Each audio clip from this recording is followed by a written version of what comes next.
ने साफ मना कर दिया कि मैं ऐसा नहीं कर सकता। और अब चूंकि कल परसों से भी कुछ मुझे इस बात का अंदेशा था कि ऐसा हो सकता है, इसलिए हमने ये वैकल्पिक व्यवस्था बनाई कि अगर ऐसी बात हो, जैसे 2-3 दिन से रोज बारिश हो रही है, तो तब ये था कि भाई लाइव हम सबको राहुल जी संबोधित कर सकें इस बहुत महत्वपूर्ण मौके पर, जबकि हमारे सैन्य बहुल प्रदेश में राहुल जी आप सबको, हम सबको संबोधित करना चाहते थे। ऐसे में न आ पाने का जरूर दुख है, तकलीफ है। दोबारा आने की बात राहुल जी ने की है, अभी वो खुद कहेंगे। मैं आमंत्रित करता हूं आदरणीय राहुल गांधी जी को, आदरणीय नेता प्रतिपक्ष हैं और निश्चित रूप में नाउम्मीदों की उम्मीद है। इस देश में, इस प्रदेश में जिस प्रकार से भ्रष्टाचार और तानाशाही के खिलाफ वो अपनी आवाज बुलंद किए हुए हैं, मैं उम्मीद करता हूं कि वो अपने संबोधन से हम सबको आशीर्वाद स्वरूप अपने वचनों से अनुग्रहित करने का कष्ट करेंगे। आदरणीय राहुल गांधी जी। धन्यवाद गुडियाल जी। मैं स्टेज पर सारे वरिष्ठ नेताओं का स्वागत करता हूं। एक सर्विसमैन भाइयों का, बहनों का मैं स्वागत करता हूं। सबसे पहले मैं माफी मांगना चाहता हूं। बड़े एक्सपेक्टेशन के साथ मैं निकला था। हमारी फ्लाइट पंतनगर तक पहुंची, मगर जब हम हेलीकॉप्टर में गए तो पायलट ने कहा कि मौसम खराब हो गया है और वो आगे नहीं जा पा रहा है। 2-3 बार कोशिश करी, मगर पायलट ने मना कर दिया, क्योंकि उसने कहा कि खतरा है और वो हेजिटेट कर रहा था। तो हमने कहा ठीक है, वापस आ जाइए। मगर अच्छा हुआ कि आपने ये स्क्रीन लगा रखी है, तो मैं 21वीं सदी की वीडियो कॉल से आपको संबोधित कर पा रहा हूं। वो स्टेज दिखा दीजिए मुझे, वो स्टेज जो स्क्रीन थी ना, वो दिखा दीजिए। ठीक है। तो जो उत्तराखंड स्टेट, मुझे जनता देखने दीजिए ना, मेरा क्यों चेहरा दिखा। तो जो लेट मी सी द, तो जो उत्तराखंड है वो हमारी जो फोर्सेस हैं, हाँ धन्यवाद, ये अब मजा आया। पहले आप दिख नहीं रहे थे मुझे, तो मैं अपने ही चेहरे से बात कर रहा था। उत्तराखंड की जो हिस्ट्री है, फोर्सेस में आपने अपने लोग भेजे हैं, हिस्टोरिकली भेजे हैं, और जब भी हिंदुस्तान को जरूरत हुई, किसी भी युद्ध में, किसी भी बॉर्डर में, रेगिस्तान में, पहाड़ों पर, आपने इस देश की रक्षा की है। क्यों? क्योंकि आप सबके अंदर, आपके डीएनए में, let me see the people यार, आपके डीएनए में एक आग है, देशभक्ति की आग, और वो शायद उत्तराखंड के हर युवा में, हर बुजुर्ग में, हर व्यक्ति के अंदर है। भाइयों और बहनों, जब कोई भी फोर्सेस में जाता है, चाहे वो सेना हो, एयरफोर्स हो, नेवी हो, वो देशभक्ति के बल पर, सैक्रिफाइस के बल पर जाता है। और उसके बीच में और हिंदुस्तान की सरकार के बीच में, फोर्सेस के बीच में एक अनरिटन कॉन्ट्रैक्ट होता है। वो क्लियरली लिखा नहीं होता है, अनरिटन कॉन्ट्रैक्ट होता है। जवान कहता है कि मैं अपने देश के लिए अपना खून और अपनी जान देने को तैयार हूं। मैं अपने कॉन्स्टिट्यूशन को बचाने के लिए, मैं अपने बॉर्डर्स की रक्षा करने के लिए, मैं अपने देश के भविष्य के लिए अपना खून, अपना भविष्य समर्पित करता हूं। दूसरी तरफ सरकार कहती है कि अगर आप अपना खून देश को दोगे, अगर आप अपना भविष्य देश को दोगे, तो हम आपकी पूरी रक्षा करेंगे, आपके फ्यूचर को सिक्योर करेंगे, और अगर आपको चोट लगी या आप शहीद हुए तो हमारी जिम्मेदारी बनती है कि हम आपके परिवार को, आपके बच्चों को, आपके माता पिता को हिंदुस्तान की सरकार का प्रोटेक्शन दें। यह अनरिटन कॉन्ट्रैक्ट होता है। भाइयों और बहनों, बीजेपी ने अग्निवीर लागू करके इस अनरिटन कॉन्ट्रैक्ट को तोड़ा है। जो पवित्र कॉन्ट्रैक्ट होता है एक सैनिक और उसकी सरकार के बीच में, कि अगर आप शहीद होगे हम आपकी पूरी रक्षा करेंगे, आपकी फैमिली की रक्षा करेंगे, आपकी फैमिली के फ्यूचर को सिक्योर करेंगे, यह कॉन्ट्रैक्ट अग्निवीर तोड़ता है। अग्निवीर क्या कहता है? अग्निवीर कहता है कि आप देश को 4 साल दीजिए, अगर आप शहीद होंगे तो देश आपको प्रोटेक्शन नहीं देगा, देश आपके परिवार को प्रोटेक्शन नहीं देगा। और ये जो फोर्सेस की जो फाउंडेशन है, फाउंडेशन फोर्सेस की जो नींव है, इसके खिलाफ हमने साफ कहा है कि हम अग्निवीर योजना के खिलाफ हैं। हिंदुस्तान में करोड़ों युवा सेना में जाते हैं, जाना चाहते हैं, सुबह 4 बजे उठकर दौड़ते हैं, फिजिकल ट्रेनिंग करते हैं और देश की रक्षा करने का सपना देखते हैं। हम चाहते हैं कि उनकी प्रोटेक्शन हो, उनके परिवारों की प्रोटेक्शन हो और उनका फ्यूचर सिक्योर हो। इसीलिए हमने साफ कहा है कि हम अग्निवीर योजना को कैंसिल कर देंगे। दूसरी बात,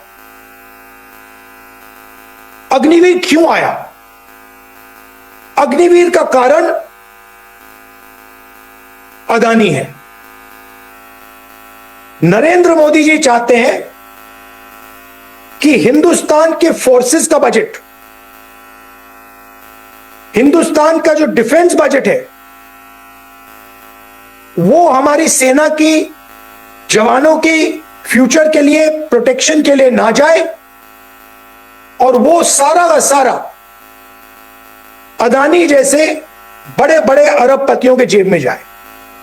आप देखिए, पहले पब्लिक सेक्टर हुआ करता था, HAL, BHEL, NAL, इन सबको एक एक करके बीजेपी ने खत्म किया है, कमजोर किया है और सारे के सारे डिफेंस के कॉन्ट्रैक्ट्स अदानी जी और उनके जैसे 2-3 अरबपतियों को दिए हैं।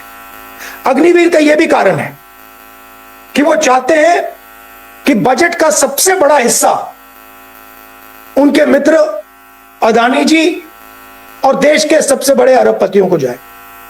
कुछ ही दिन पहले पार्लियामेंट हाउस में आपका डेलीगेशन आया और उन्होंने मुझे बताया कि आपकी जो डिसेबिलिटी पेंशन होती थी, जो आपको 1922 से एग्जेम्पशन थी, उसको इन्होंने रिवर्स किया। तो मैं आपसे पूछना चाहता हूं, नरेंद्र मोदी रोज कहते हैं कि वो देशभक्त है, दिवाली में जाकर वो जवानों के साथ दिवाली मनाते हैं, मगर जब आपकी जरूरत होती है तो फिर वो आपको अग्निवीर देते हैं, 1 रैंक 1 पेंशन नहीं देते हैं, डिसेबिलिटी पेंशन छीनते हैं।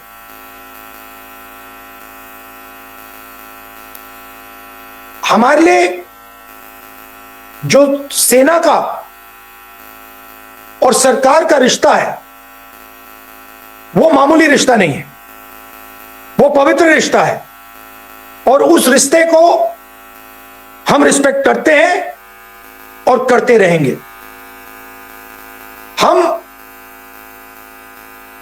जो आपके अंदर जो देशभक्ति है उसको हम रिस्पेक्ट करेंगे और प्रोटेक्ट करेंगे। भाइयों और बहनों, देश में आर्थिक तूफान आने जा रहा है। कुछ दिन पहले आपने देखा होगा कि नरेंद्र मोदी जी ने अमेरिका के साथ यूएस डील साइन की। वो इट्स गॉन, वो चला गया अभी। कुछ दिन पहले आपने देखा होगा कि नरेंद्र मोदी जी ने अमेरिका के साथ यूएस डील साइन की। 4 चीजें नरेंद्र मोदी जी ने डोनाल्ड ट्रंप को दी। सबसे पहले और जरूरी चीज, नरेंद्र मोदी जी ने हमारी जो एनर्जी सिक्योरिटी है वो डोनाल्ड ट्रंप को पकड़ा दी। यूएस डील से पहले अगर हिंदुस्तान की सरकार किसी भी देश से तेल खरीदना चाहती थी, गैस खरीदना चाहती थी, केरोसिन खरीदना चाहती थी, हम कर सकते थे। नरेंद्र मोदी जी ने डोनाल्ड ट्रंप को खुश करने के लिए हमारी एनर्जी सिक्योरिटी हिंदुस्तान से छीन ली। आज भाइयों और बहनों, हिंदुस्तान उन्हीं देशों से तेल खरीद सकता है जो अमेरिका कहता है। अगर अमेरिका कहता है कि हम ईरान से ना खरीदे, रूस से ना खरीदे, तो हिंदुस्तान तेल नहीं खरीद सकता। दूसरी बड़ी चोट, एग्रीकल्चर सेक्टर। मैंने आपसे कहा कि जो रिश्ता फोर्सेस का देश के साथ है वो पवित्र है, मगर मैं आपसे यह भी कहूंगा, जय जवान के साथ जय किसान भी कहा जाता है। तो जैसे जवान का रिश्ता पवित्र है, वैसे ही किसान का रिश्ता भी पवित्र है। और नरेंद्र मोदी ने हमारे एग्रीकल्चर सिस्टम को, हमारे कृषि के सिस्टम को, हमारे फूड सिक्योरिटी के सिस्टम को कमजोर किया। कैसे किया? पहली बार हिंदुस्तान की हिस्ट्री में कृषि का सेक्टर नरेंद्र मोदी जी ने अमेरिका के किसानों के लिए खोला। अमेरिका के किसान कपास, सोया, फल, अखरोट, बादाम, कॉर्न सब इंडिया में बेच पाएंगे। आप शायद पूछोगे तो क्या बड़ी बात है? बड़ी बात यह है कि हिंदुस्तान के जो किसान हैं, हिंदुस्तान के जो खेत हैं, छोटे साइज के खेत होते हैं। आप जानते हो 3, 4, 5 एकड़ के खेत होते हैं। अमेरिका के खेत जो हैं हजारों एकड़ के खेत होते हैं। दूसरी तरफ हिंदुस्तान के किसानों के पास मैकेनाइजेशन नहीं है, हाई टेक्नोलॉजी नहीं है। अमेरिका के किसानों के पास मैकेनाइजेशन, 100% मैकेनाइजेशन और हाई टेक्नोलॉजी है। अब अगर हम अमेरिका के किसानों को हिंदुस्तान में अपना माल बेचने देंगे तो हिंदुस्तान का किसान बर्बाद हो जाए। तीसरी चीज नरेंद्र मोदी ने डोनाल्ड ट्रंप को दी, हिंदुस्तान का पूरा data, medical data, commercial data, जो भी डेटा अमेरिका चाहता है, नरेंद्र मोदी जी ने अमेरिका को दे दिया। आप हैरान हो जाओगे कि हिंदुस्तान का डेटा अमेरिका कहीं भी रख सकता है। अगर वो हिंदुस्तान का डेटा हिंदुस्तान के बाहर जाके स्टोर करना चाहता है, वो हिंदुस्तान के बाहर उसको स्टोर कर सकता है। तो ये तीसरी चीज नरेंद्र मोदी ने डोनाल्ड ट्रंप को दी। भाइयों और बहनों, सबसे बड़ी चीज, हिंदुस्तान के पास स्मॉल और मीडियम इंडस्ट्रीज का पूरे देश में एक जाल हुआ करता था। लाखों कंपनियां थी, छोटी छोटी कंपनियां, जिसमें हिंदुस्तान के युवाओं को रोजगार मिलता था। मैन्युफैक्चरिंग करते थे, ऑटो कंपोनेंट्स की मैन्युफैक्चरिंग करते थे, टेक्सटाइल्स, जूता, चप्पल, हैंडीक्राफ्ट्स, खादी, ये स्मॉल एंड मीडियम इंडस्ट्रीज थी और ये एक प्रकार से हमारा प्रोटेक्शन था। नरेंद्र मोदी जी ने इसको भी खत्म कर दिया। नरेंद्र मोदी ने ट्रंप को वायदा किया कि हर साल हिंदुस्तान की सरकार 9.5 लाख करोड़ रुपए 9.5 लाख करोड़ रुपए का माल अमेरिका से खरीदे। अब आप सोचिए हमारी स्मॉल एंड मीडियम इंडस्ट्रीज का क्या होगा। एक तरफ उन्होंने गलत जीएसटी लागू की, दूसरी तरफ उन्होंने नोटबंदी की, और अब अमेरिका को पूरा का पूरा सिस्टम ही पकड़ा दिया। भाई और बहनों, मैं आपसे पूछना चाहता हूं, नरेंद्र मोदी जी ने 9.5 लाख करोड़ रुपए का माल खरीदने का वायदा दिया अमेरिका को, एनर्जी सिक्योरिटी दे दी, कृषि का सिस्टम पकड़ा दिया, डेटा दे दिया।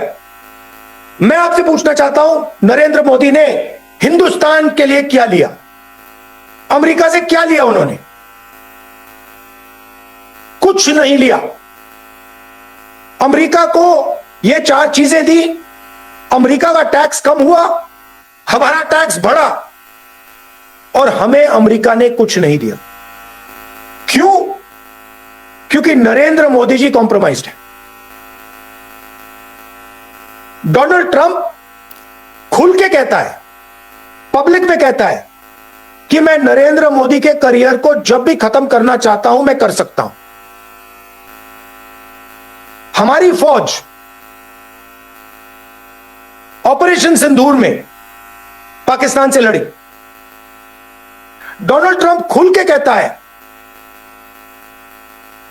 एक बार नहीं, 2 बार नहीं, 20-25 बार उसने बोला है कि मैंने नरेंद्र मोदी को फोन लगाया और मैंने नरेंद्र मोदी से कहा कि युद्ध बंद करो, और नरेंद्र मोदी ने मुझे जवाब दिया यस सर, और युद्ध बंद हुआ। भाई और बहनों, अगर यह आर्म फोर्सेस के साथ धोखा नहीं है तो क्या है धोखा?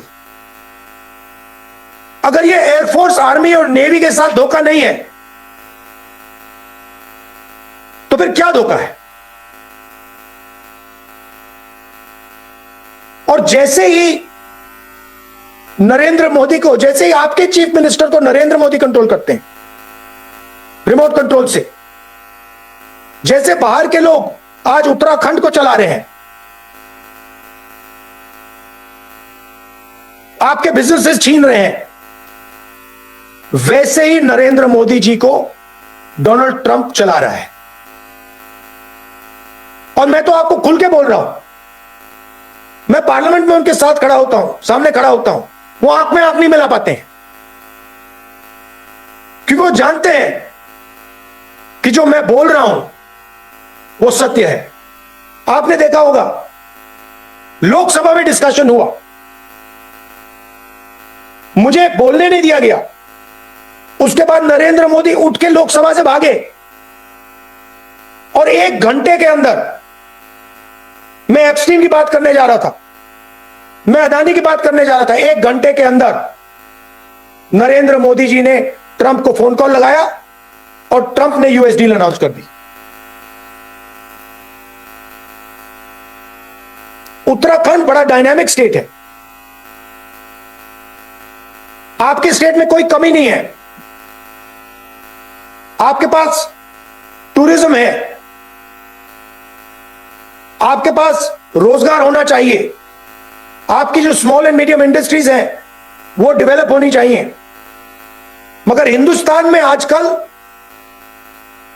सिर्फ 2 लोगों को फायदा होता है, अदानी को और अंबानी को। आप क्या सोचते हो, अगर आपने हिंदुस्तान के सारे पोर्ट्स, एयरपोर्ट्स एक व्यक्ति को पकड़ा दिए, यह नेशनल सिक्योरिटी थ्रेट नहीं है? अगर आपने सारे के सारे डिफेंस इंडस्ट्री के कॉन्ट्रैक्ट्स, ड्रोन के कॉन्ट्रैक्ट्स, हथियार के कॉन्ट्रैक्ट्स, एम्यूनिशन के कॉन्ट्रैक्ट्स एक व्यक्ति को पकड़ा दिए, यह सिक्योरिटी थ्रेट नहीं है? यह बिल्कुल सिक्योरिटी थ्रेट है। और एक ही कारण है इसका कि प्रधानमंत्री का फाइनेंशियल स्ट्रक्चर अदानी जी के साथ जुड़ा है, और इसी फाइनेंशियल स्ट्रक्चर ने हिंदुस्तान के प्रधानमंत्री को फंसाया है। अदानी जी का स्ट्रक्चर मोदी जी का स्ट्रक्चर है, और यह बात डोनाल्ड ट्रंप को मालूम है। इसीलिए यूनाइटेड स्टेट्स में केस हुआ है, इसीलिए अदानी जी पर जो केस है यूएस डील के बाद उसको खत्म किया गया है। ये बातें बिल्कुल साफ है, ये पूरे देश को दिखाई दे रही हैं। मेरा आपके लिए एक ही मैसेज है जो मैंने आपको भाषण में पहले बोला। हमारे लिए जो रिश्ता फोर्सेस का हिंदुस्तान के देश के साथ और हिंदुस्तान की सरकार के साथ है, वो रिश्ता पवित्र रिश्ता है और इस रिश्ते को हम 100% प्रोटेक्ट करके रखेंगे। अग्निवीर के हम खिलाफ हैं और अग्निवीर को हम सरकार में आते असेस करके कैंसिल करेंगे। एक बार फिर मैं आपसे माफी मांगता हूं, मैं वहां आना चाहता था, मौसम खराब हुआ इसलिए नहीं आ पाया। पूरी कोशिश होगी कि आने वाले भविष्य में मैं वहां आकर आपसे मिल पाऊं। आप सबका बहुत बहुत धन्यवाद। आपने अपनी पूरी लाइफ, पूरी जिंदगी आपने देश की रक्षा के लिए दी है, इसके लिए मैं आपका दिल से धन्यवाद करता हूं। नमस्कार, जय हिंद।